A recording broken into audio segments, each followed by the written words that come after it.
Buenas tardes, somos Valeria Díaz y Sandra Castro y en el tema del día de hoy les vamos a platicar sobre el cerebro y el cómo se comporta ante situaciones sociales. ¿Cómo sienten o piensan? La amígdala nos avisa si algo parece una amenaza, mientras que la corteza prefrontal nos ayuda a mantener la calma y reaccionar con lógica. En esta presentación les explicaremos un poco más la metodología y las investigaciones que realizamos para poder contestar nuestra pregunta principal.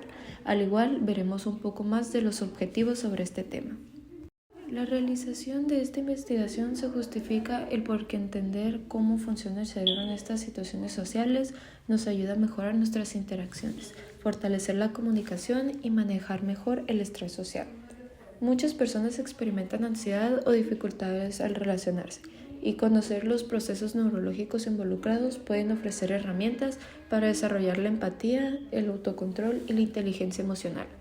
Por lo tanto, este estudio es relevante tanto para la psicología y la neurociencia como para la salud mental y el bienestar social, ya que permiten conocer los mecanismos cerebrales que subyacen a nuestras interacciones, como estos pueden ser modulados por factores internos y externos. ¿Cómo se comporta el cerebro ante situaciones sociales? El cerebro humano responde a las situaciones sociales a través de la activación de múltiples redes neuronales que permiten interpretar el entorno, regular emociones y tomar decisiones adaptivas. El cerebro se pone en modo análisis, tratando de entender lo que pasa a nuestro alrededor y cómo debemos reaccionar. Varias partes del cerebro cumplen su función. La amígdala. Esta se encarga de evaluar la situación para saber si es seguro o si hay algo que nos pone en peligro. Este es el que provoca la ansiedad. La amígdala responde intensamente a señales de peligro social, como expresiones faciales de ira o rechazo, lo que activa mecanismos de defensa. Es fundamental para interpretar expresiones faciales y tonos de voz, ayudando a comprender las emociones de los demás. Contribuye a recordar experiencias sociales pasadas, especialmente aquellas que involucraron estrés, peligro o gratificación. En personas con ansiedad social, la amígdala suele mostrar una hiperactivación, lo que lleva a una mayor sensibilidad al juicio o rechazo social. La corteza prefrontal ayuda a tomar decisiones, a pensar antes de hablar y controlar impulsos. Esta ayuda a controlar respuestas impulsivas ante estímulos sociales, evitando reacciones exageradas de miedo, ira o ansiedad.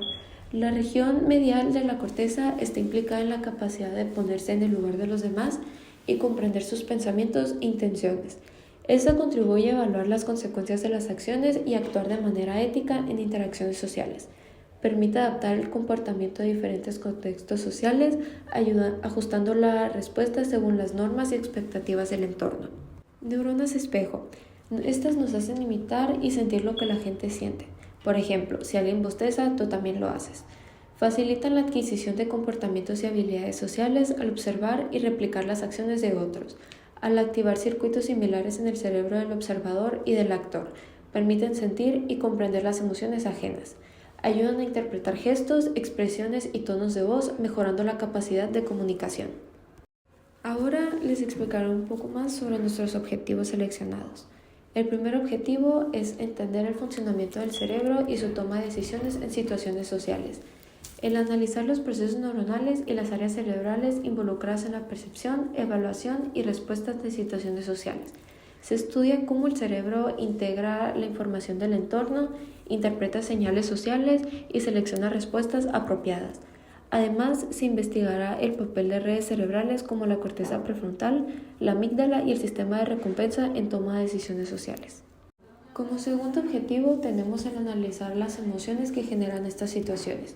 Se va a examinar la activación de regiones cerebrales asociadas con la regulación emocional en diferentes escenarios sociales. Se evaluarán cómo las emociones influyen en la respuesta del cerebro y si estas respuestas varían según la personalidad o experiencias previas de los individuos. Estas emociones serían la empatía, la incomodidad, la felicidad o la frustración. Como tercer y último objetivo tenemos el entender el impacto del estrés y la ansiedad en el cerebro ante situaciones sociales. Aquí se podrá evaluar cómo el estrés y la ansiedad modulan la actividad cerebral durante interacciones sociales. Se investigará si la activación de regiones relacionadas con la amenaza o el miedo afecta la capacidad de tomar decisiones y la regulación emocional en contextos sociales. También se explorará si el estrés crónico o la ansiedad social modifican patrones de activación cerebral y comportamiento en estas situaciones.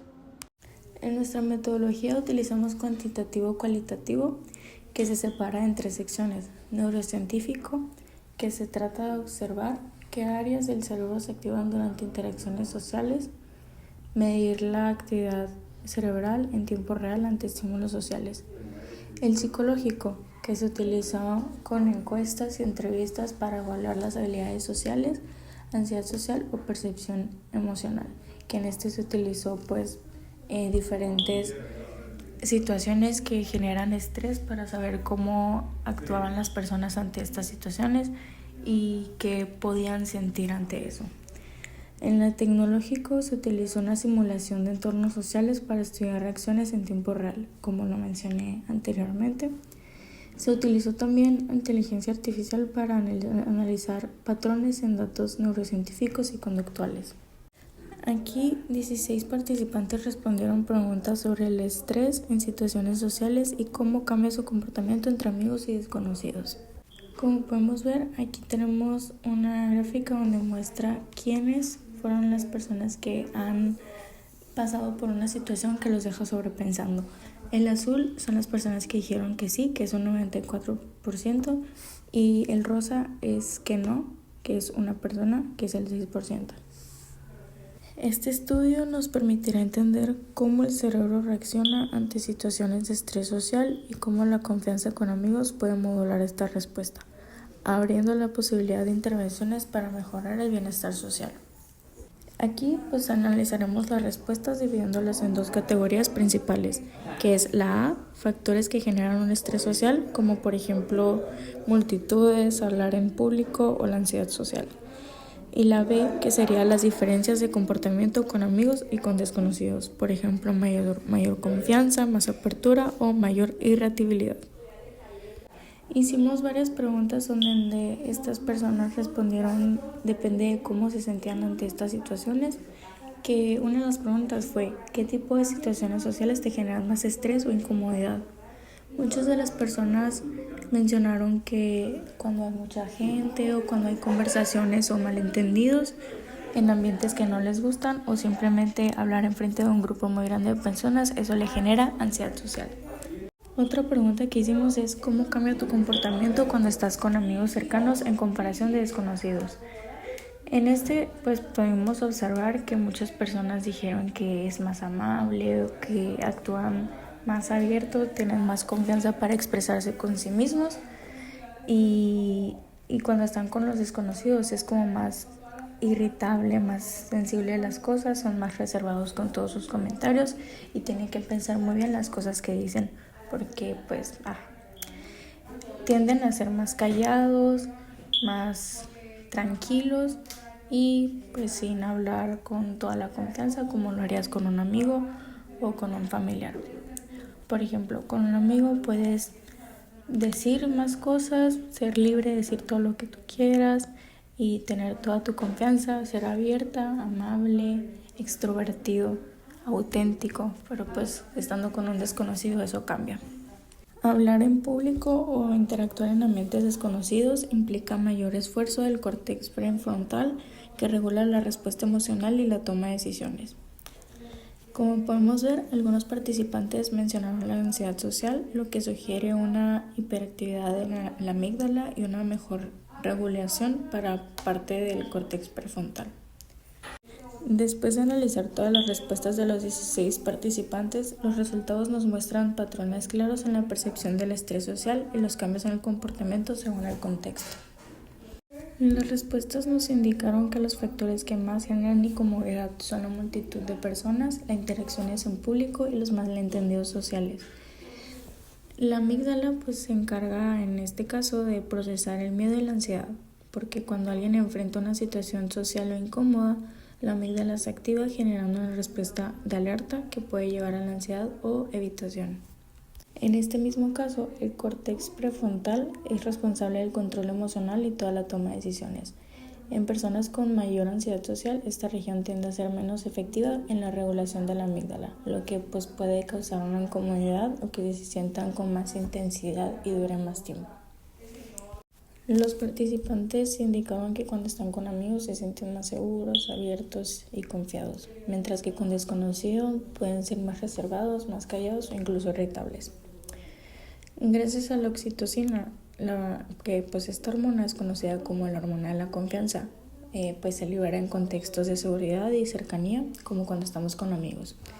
Y pues al nivel cerebral, la oxitocina nos ayuda a reducir la actividad de la amígdala, lo que pues incluye la ansiedad social y facilita la interacción.